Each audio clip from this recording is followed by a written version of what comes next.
जो लोग बैठे हैं आपसे कोई कह दे चलो गुरु के शरण में, गुरु के करीब जाओगे सारे परिवार से छुटकारा मिल जाएगा, संसार छूट जाएगा, परिवार छूट जाएंगे, पत्नी छूट जाएगी, बच्चे छूट जाएंगे। अच्छा एक बात बताइए, एकागो जाइएगा सत्संग में, जब ये कहकर आपको ले जाया जाए कि सब छूटिए जाएगा, सोचिएगा तो फिर जैबे कहे करेंगे। हाँ, कबीर साहब कहे कि छूट गए कुल परिवार। ए बाबू, हर मनुष्य के शरीर में एक दो परिवार, इसका उदाहरण जरा कम कीजिए, इसका एक दो परिवार नहीं है। एक बात बताइए, रख दीजिएगा, सबों के पास मन है ना? मन, सबके पास मन है, तो ये अभी बता दीजिए क्या किलो का एक मन? चौकी पर रखिएगा, चौकी पर 40 किलो। चौकी पर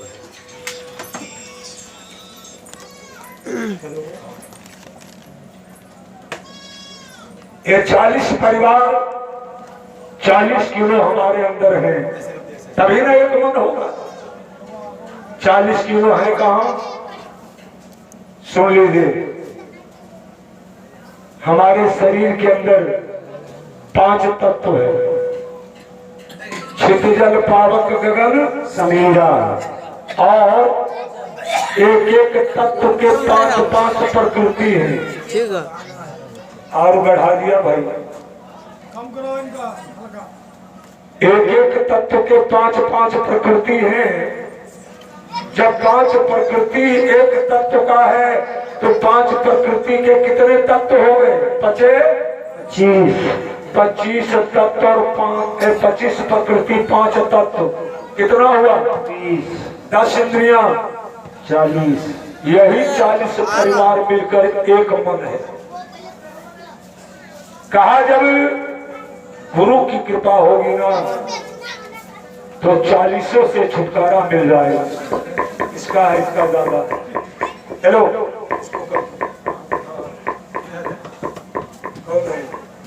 इसको जरा ऊपर उठाइए, हमारा वाला, बस हमारा ऊपर उठाइए, ओ भाई हल्का सा, बस। पार्वती जब आंख बंद करके बैठी, भगवान शंकर लगे शिव चर्चा सुनाने। जब सुनाने लगे ना, सुनते सुनते सुग्गी का बच्चा जो अंडा के अंदर था वो भी फोड़कर बाहर निकला। मैया पार्वती होकारी दे रही है,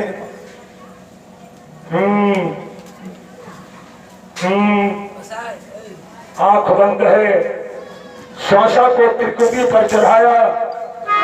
कबीर साहब लिखे,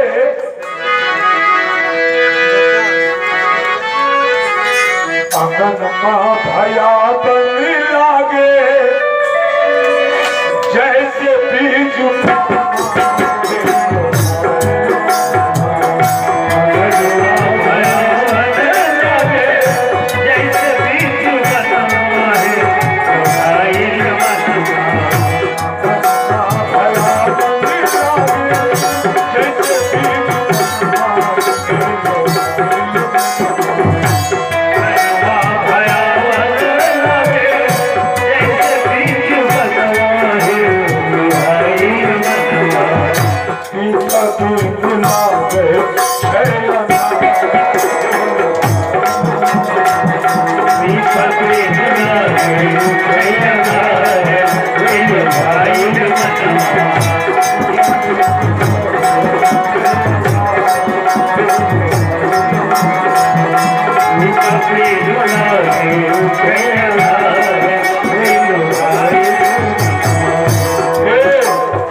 क्या सुल्तानगंज में एक बाएं नाक का छेद जो है ये है गंगा, दाहिने का छेद यमुना, बीच में एक सूक्ष्म नली है जिसका नाम है सुखमना। ध्यान के द्वारा जब अपने सांस को रोककर त्रिकुटी पर चढ़ा देते हैं, सुखमना में अपना सांस को रोककर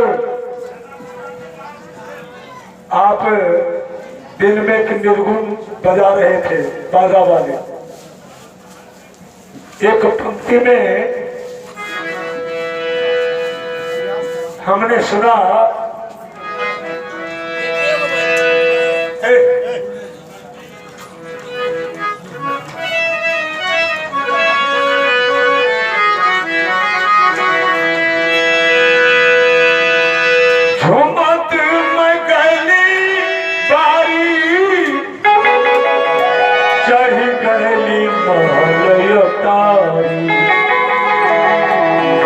सखिया रे जहाँ रे चुकिया दुनिया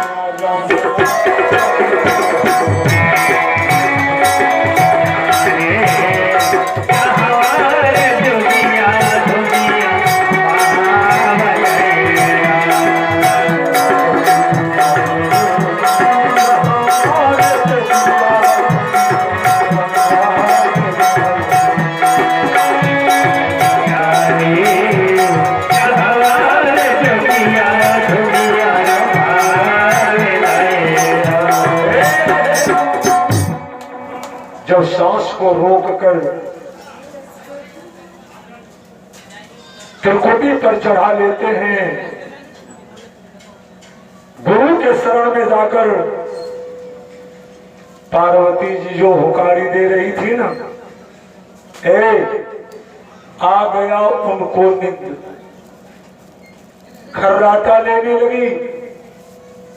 सुक्की का बच्चा मन में सोचा, वाह मैया वाह, तू तो सो गई, हो ना हो कहीं भोलेनाथ अमर कथा कहना बंद कर दे। अब पार्वती जी के जगह वो सुक्की का बच्चा ही हुकारी देने लगा।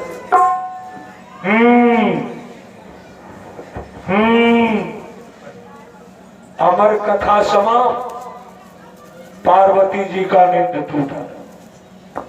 ओ भोलेनाथ, मैं तो सचमुच सो गई। भगवान शंकर कहे तुम सो गई तो फलवा सुन कौन रहा था, हुकारी कौन दे रहा था? राय त्रिशूल। जिसने भी इस कथा को सुना है उसका मस्तक काट दो। सुक्की का बच्चा जो सुना ना, गुफा से निकलकर भागा गया ब्रह्मा जी के पास। ब्रह्मा जी बोले हमने बचा सकते। भगवान विष्णु के करीब गए, वो भी इनकार कर गए। ए बाबू, सुग्गी का बच्चा को बचने का कहीं जगह जब नहीं मिला, तब मृत्युलोक में दौड़ना शुरू किया। यहां जब उड़ने लगा ना, देखा क्या, वेदव व्यास जी की पत्नी जिनका नाम था पिंगला, मुंह फाड़ करके हाफी ले रहे थे। हाँ, सुग्गी का बच्चा भी अंडा से तो बाहर ही निकला था। मुंह फाड़ कर जो हाफी ले रही थी, मुंह के द्वारा चला गया पेट में। त्रिशूलवा सोचा इस सुग्गी को मारने में इस औरत को भी मारना पड़ेगा। लौट गया। जानते हैं, वो सुग्गी का बच्चा पिंगला के पेट में 12 बरस तक रह गया। 12 बरस। वेदव्यास जी बोले,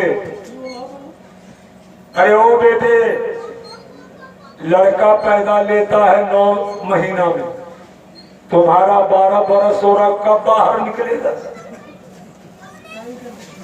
पेट से वो सुखी का बच्चा आवाज दिया, और पिताजी हम 9 महीना के बच्चा थोड़े ही है, 12 बरस हो रहा, 12 बरस हम लगते कैसे निकले? पहले कपड़ा ना फेंको। पिंगला मुंह के द्वारा वस्त्र भीतर करती हैं, उस वस्त्र को लपेटकर सुक्की का बच्चा जब बाहर निकला, और जो ही बाहर निकला चला जंगल की तरफ, जाने जब लगा ना, वेद व्यास जी पीछे पीछे दौड़ते जा रहे हैं। बेटा बेटा, वो सुखी का बच्चा मुड़कर बोला, कौन किसका बेटा, कौन किसका बाप? एक बार हम आपके घर में पैदा लिए तो आपका बेटा, शायद आपको मालूम नहीं आप कितने बार मेरा बेटा बने हैं पता नहीं। हम एक बार बेटा बने तो इतना फिक्र, काल के चक्र में। हाँ भैया, ये समय जो है ना, यही तो लोग जीव समझ नहीं पाता है कि अगले जन्म में हम कौन थे। जैसा कि आप लोग भी जानते होंगे ना, राजा भर्तृहरि जब शादी किए थे, उनके भी पत्नी का नाम था पिंगला। जब गए पत्नी के पास, पहला रात गौना करके आई, जो ही सोने के पलंग पर पैर रखा, पलंग टूट गया, टूट गया। राजा भर्तृहरि ने पूछा, पलंग टूटा क्यों? क्यों पलंग टूटा? पिंगला बोली, इस हादसा को भूल जाइए। होता है, कहा नहीं बताना होगा। कहा अगर यह आप जानना चाहते हैं तो हमारी एक बहन है दिल्ली में, बड़ा सुंदर मौका भी मिला है, हमारी बहन को लड़का पैदा लिया है। बताइए उन लोग,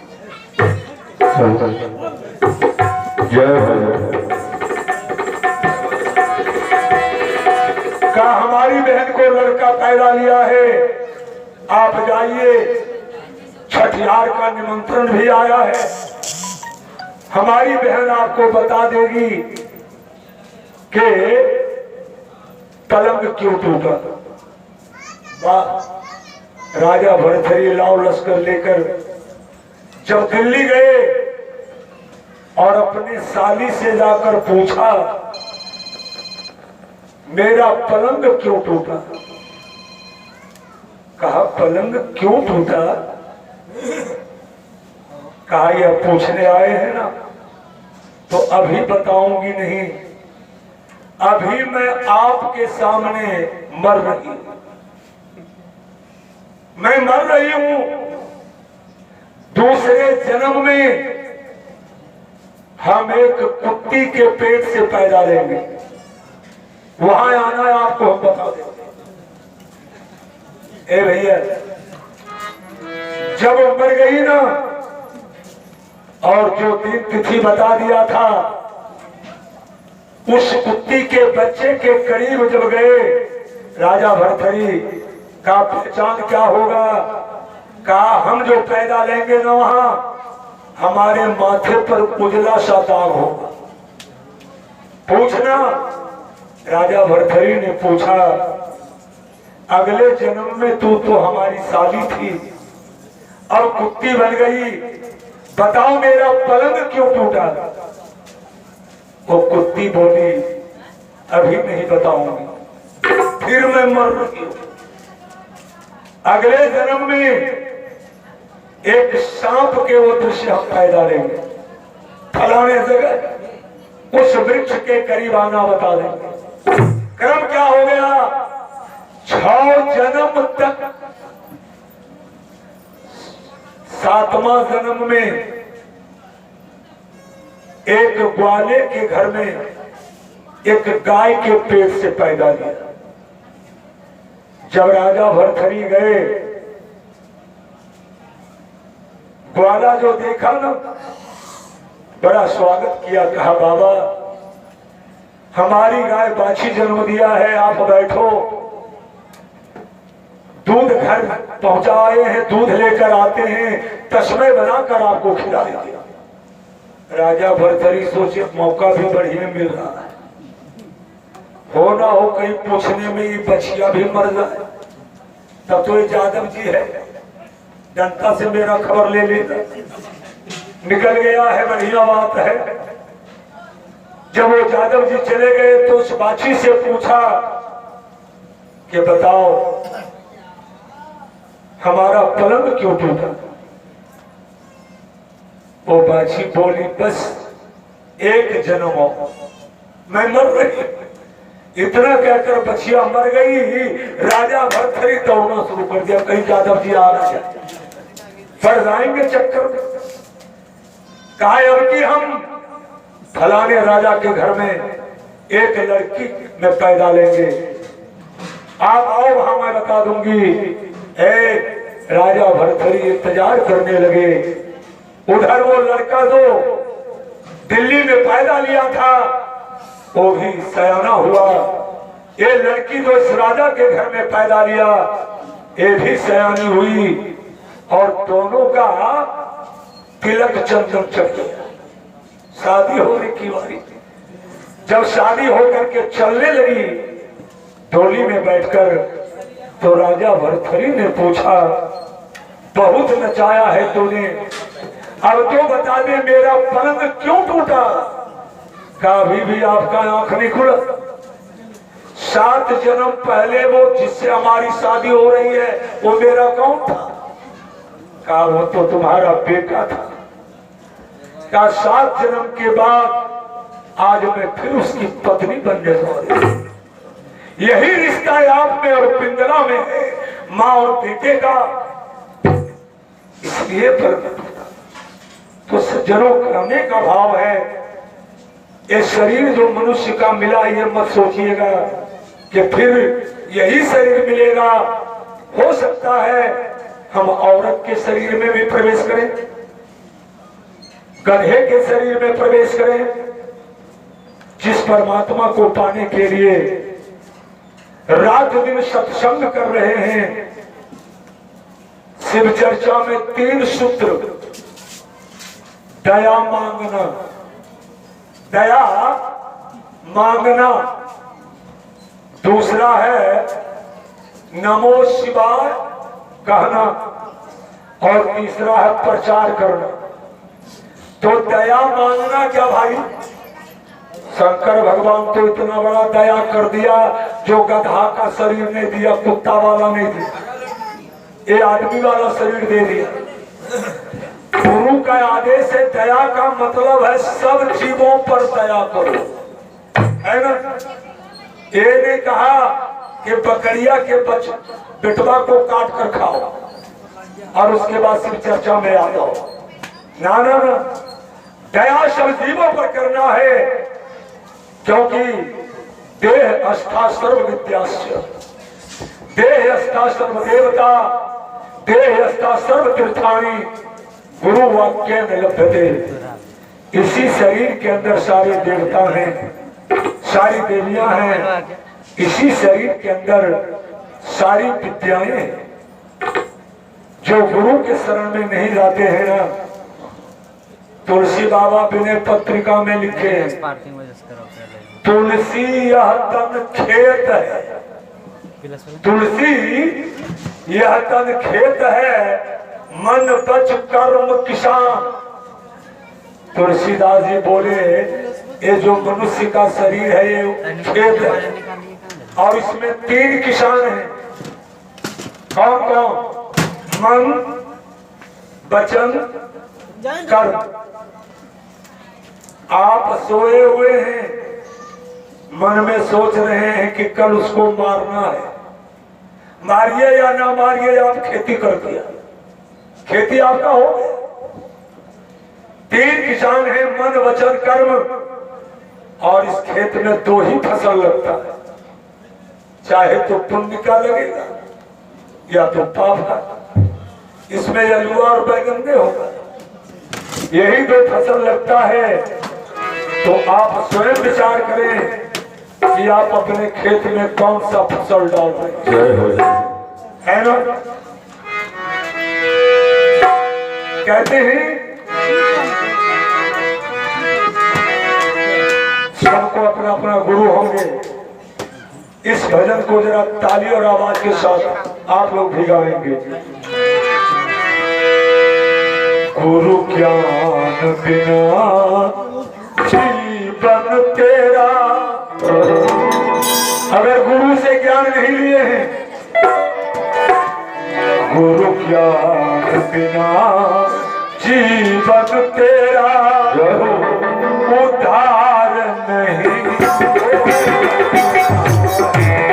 गुरु ज्ञान बिना जीवन तेरा उद्धार नहीं हो सकता है।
अगर गुरु से दीक्षा जो नहीं लिए हैं, सुल्तानगंज से 1000 बार जल ले जाकर कांवर भोलेनाथ पर चढ़ा देंगे, आपके पूजा को भोलेनाथ स्वीकार नहीं करेंगे।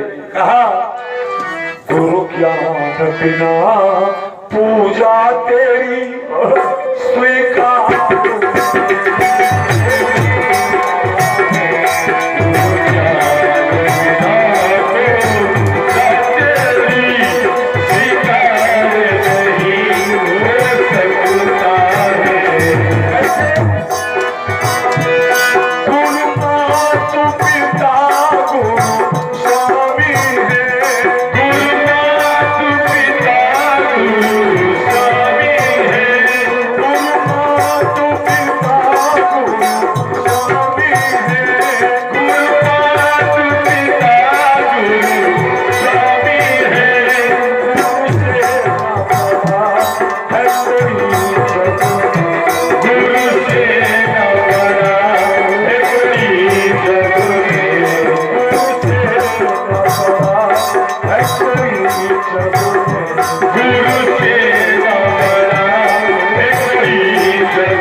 है।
अपने अपने गुरुदेव स्वामी की नहीं हो सका। गुरु के नाम पर जयकारा इतना कमजोरी। कबीर बाबा ने कहा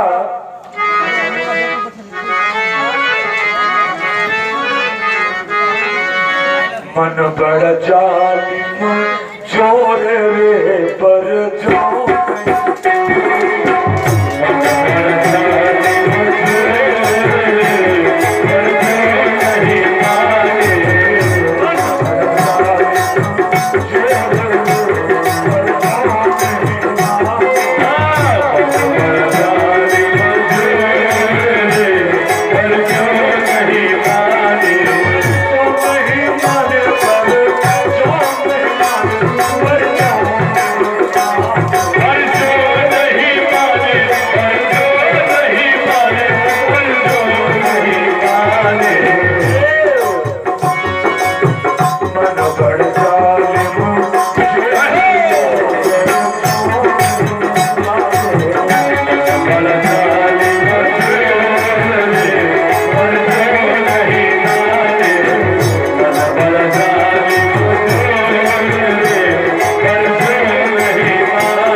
कबीर बाबा ने कहा जो इस मन को पर्जा चाहो, रोकना चाहो, लेकिन भागत साकर तो ए मन। संत कहते हैं अगर तूने सारे संसार को जीत लिया तो क्या किया, अगर तू अपने मन को नहीं जीत पाया तो संसार में कुछ भी जीत नहीं पाया। ए बाबू, सच्चे गुरु जो होते हैं ना,